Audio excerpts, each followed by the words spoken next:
Good morning, everybody. Welcome to San Antonio Living. I'm Shelly Miles. It is graduation season, and sometimes all the various announcements and invitations can be confusing. So here to help is our etiquette expert, Diane Gottsman. It's good to see you. Thank you. Nice to see you. Oh boy, it's a tough one. I know you get a lot of questions, and we're going to start with talking about the difference between a graduation announcement and a graduation invitation. They are not the same. Okay. So an announcement means my son or daughter has graduated. Okay. Invitation means I want you to come. Okay. So one invites you, that's the invitation. One says they graduated. Okay.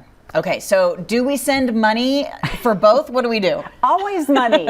Money is appreciated. Anytime you want to give a gift across the board, that's a commonly asked question. Okay. Is money too cold? No, money is a great gift. Yes. But if you are invited to a graduation, you're going to want to take a gift. Okay. If you receive an announcement, you may or may not know that adult child very well, and Okay. it's not mandatory, it's discretionary. An announcement discretionary, an invitation not mandatory, but it's a polite thing to do. Okay, so let's get into some questions. These are things that people ask you all the time. Here we go. People are coming from out of town. We've got limited tickets to graduation. So how do I decide who gets to go? So whoever you are closest to. Okay. And that doesn't mean you're not close to someone else, but you have to make a decision, and it has to be fast. So it's going to be your immediate family, somebody, your godmother, godfather, best friend, and people understand. So if they're not on that list, they're not going to be offended, or they shouldn't be. They know there's only limited numbers of seats. Okay, this is an interesting one. Is it in bad taste to hold two graduation parties on the same day? I'm like, who is this magic person?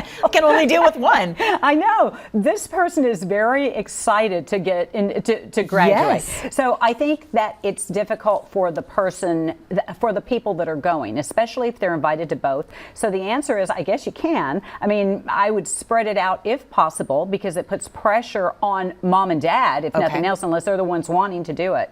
But you don't invite the same person to both. Okay. So mix up your list. Okay. Here's a question we've talked about before. The graduate is often very busy as well, going to parties that friends are having and things like that. Is it okay for them to leave their own party?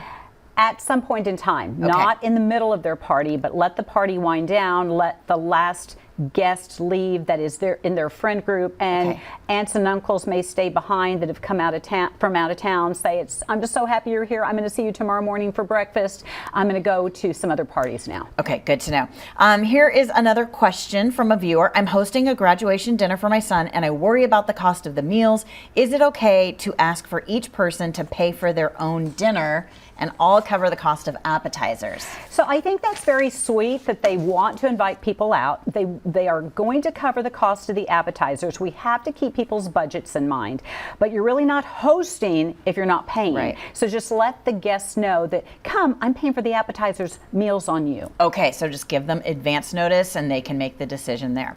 Another question. I have a graduation gift to take to the graduation. Should I take it there? Should I bring it to the party? What do I do there? Send it ahead. Go ahead and send it ahead if you can. If there is a party after, you can bring it to the party, but taking it to the graduation itself and handing it to the graduate's a little tough. Okay, also if you're doing that, check about flowers and things like that, because all sorts of rules related to college graduation, high school graduation, all that stuff.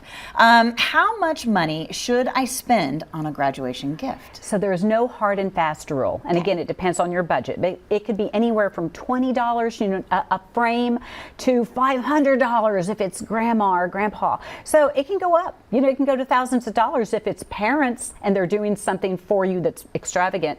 But don't feel badly if you can't afford to spend, more than just a few dollars. It's the thought that counts. Something meaningful, something nice. A handwritten card is always nice. Okay.